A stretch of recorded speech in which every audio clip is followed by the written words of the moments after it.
6 months ago, we told you how one man doubled a franchise's value to $1.2 billion. We told you it was a business miracle. We were wrong. It wasn't a business miracle. It was a Trojan horse. While the NFL was busy counting its billions, Lionel Messi wasn't just building a club in Miami. He was opening the gates for something much, much bigger. The battle for 2025 is over. Inter Miami won, but the war for 2026? That's not about money anymore. It's about who gets to keep the name, football.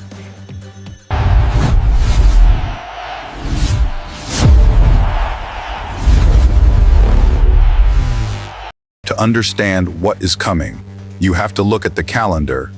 We are currently standing on the edge of the biggest sporting event in human history. The 2026 World Cup isn't just a tournament. It is an economic nuclear weapon. For the last 50 years, American sports culture has revolved around one singular day, the Super Bowl. It is the holiest day in the American calendar, but the Super Bowl is just that. One day. It is one game, played in one city, lasting 4 hours. What happens in the summer of 2026 will fundamentally break the American comprehension of scale. Let us look at the math. A Super Bowl brings a host city roughly $400 to $500 million in economic impact. It is a massive weekend. The hotels are full, the bars are full, but the 2026 World Cup, it is equivalent to hosting 6 Super Bowls in a single month, spread across 11 United States cities simultaneously. We are talking about 48 nations descending on North America. We are not talking about domestic tourists flying from Dallas to Las Vegas. We are talking about millions of international visitors from England, from Brazil, from Argentina, from Japan, bringing with them foreign currency and a level of fanaticism that makes an NFL tailgate look like a library. The sheer volume of content is staggering.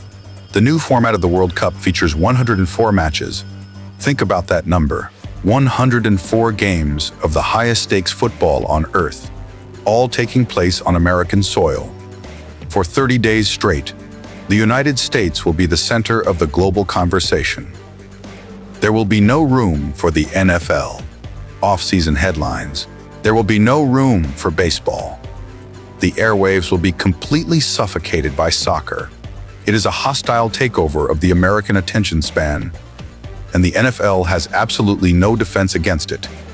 And here is the ultimate irony.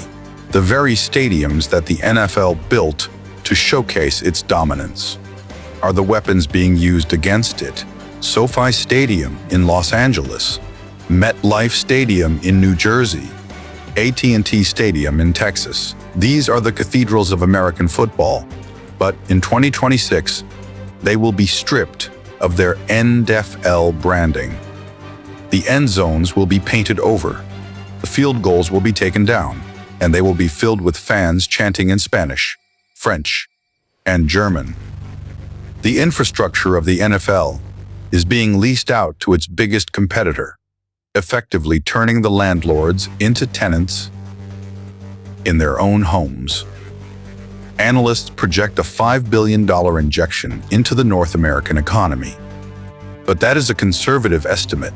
When you factor in the Messi premium, the reality that the greatest player of all time is serving as the unofficial ambassador for the tournament, the numbers become astronomical. We saw what happened to Miami when he arrived. Hotels surged by 40%. Now imagine that effect multiplied across the entire continent. This is not just a sporting event. It is a financial restructuring of the American sports hierarchy. For decades, the NFL has rested comfortably on the throne, secure in the knowledge that nothing is bigger than the shield. But they forgot that there is a world outside of the 50 states. And in 2026, that world is not just watching on TV, that world is coming here. And when the dust settles, the Super Bowl might still be the biggest game in America. but it will no longer be the biggest game played in America.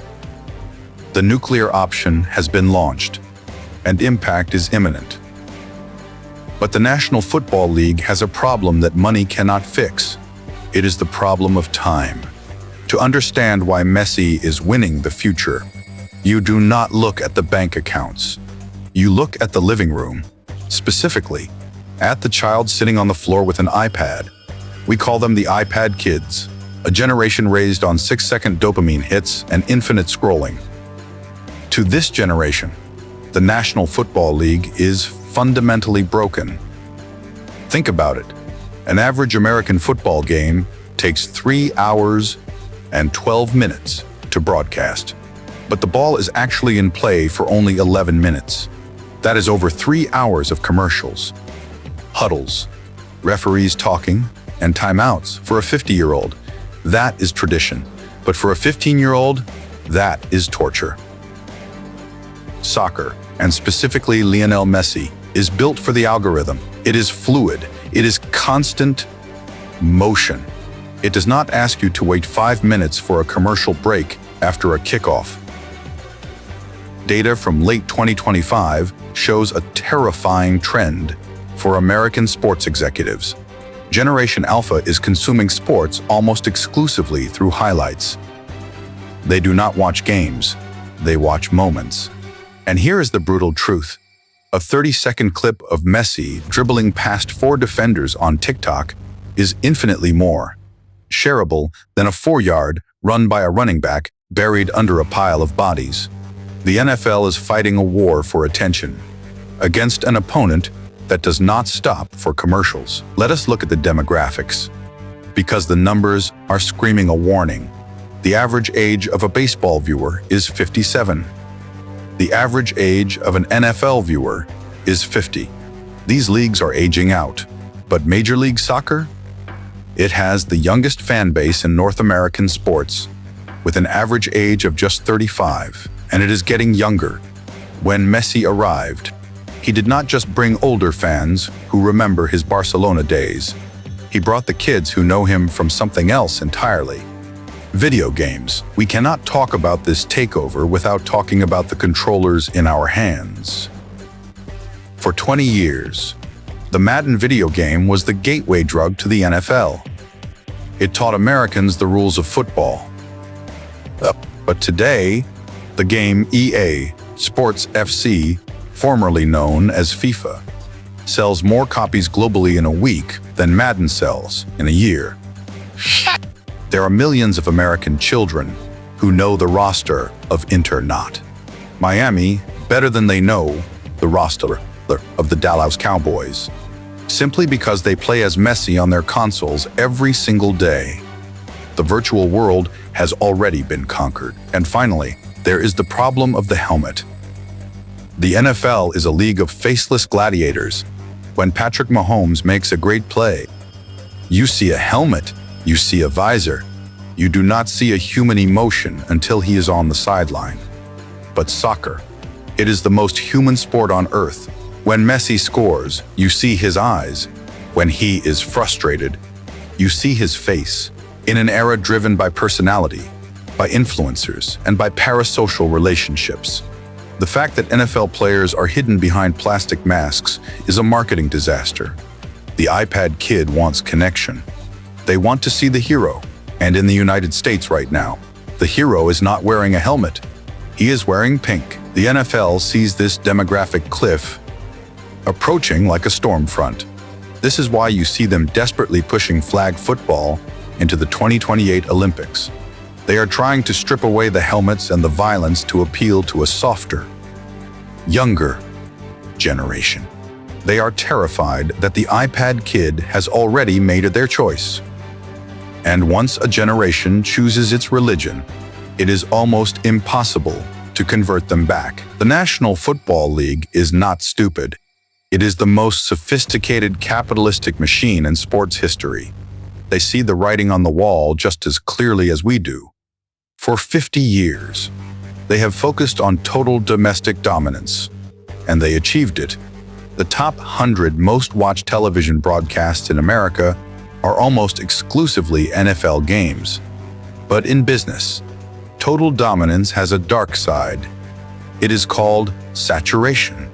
Every person in the United States who is going to be a fan of American football already is one. There is no one left to convert. They have hit a mathematical ceiling. And when a shark stops swimming, it dies. So, the empire is striking back. The NFL has realized that their only hope for survival is to conquer the world before the world conquers them. This is why you are seeing a sudden, aggressive expansion into foreign markets.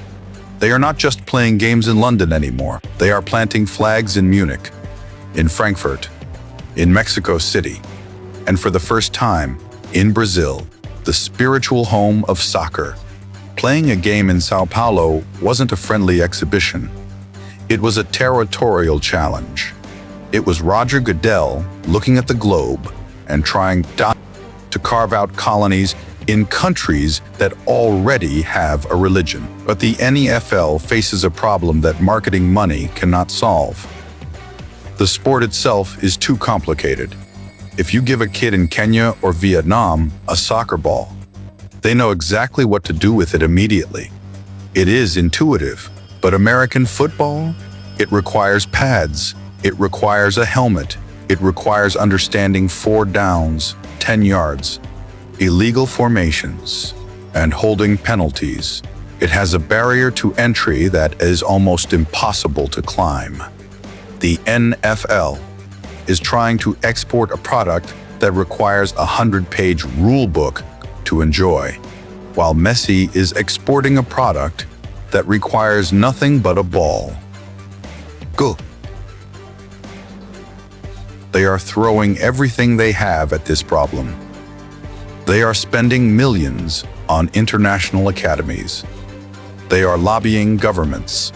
They are broadcasting games at 3 in the morning to catch the European market. But the question remains, can you force the world to care about the Dallas Cowboys? Or are they just rearranging the deck chairs on the Titanic? While the iceberg named Lionel Messi approaches, the NFL is fighting a war on 2 fronts now. Fighting to keep the kids at home, and fighting to win the skeptics abroad.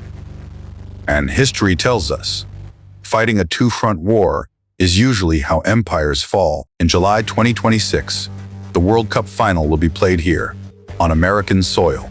It will be the single most watched event in the history of the human race.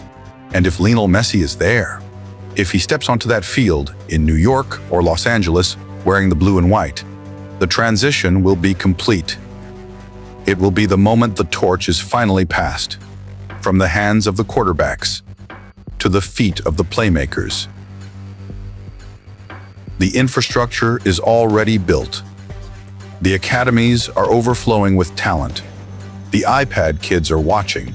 The National Football League will always be the richest league in the world. No one disputes that. But money cannot buy cultural relevance forever. You can buy stadiums, you can buy television, but you cannot buy the soul of a generation once it has decided to move on. The $1.2 billion valuation was just the price of admission for this new reality.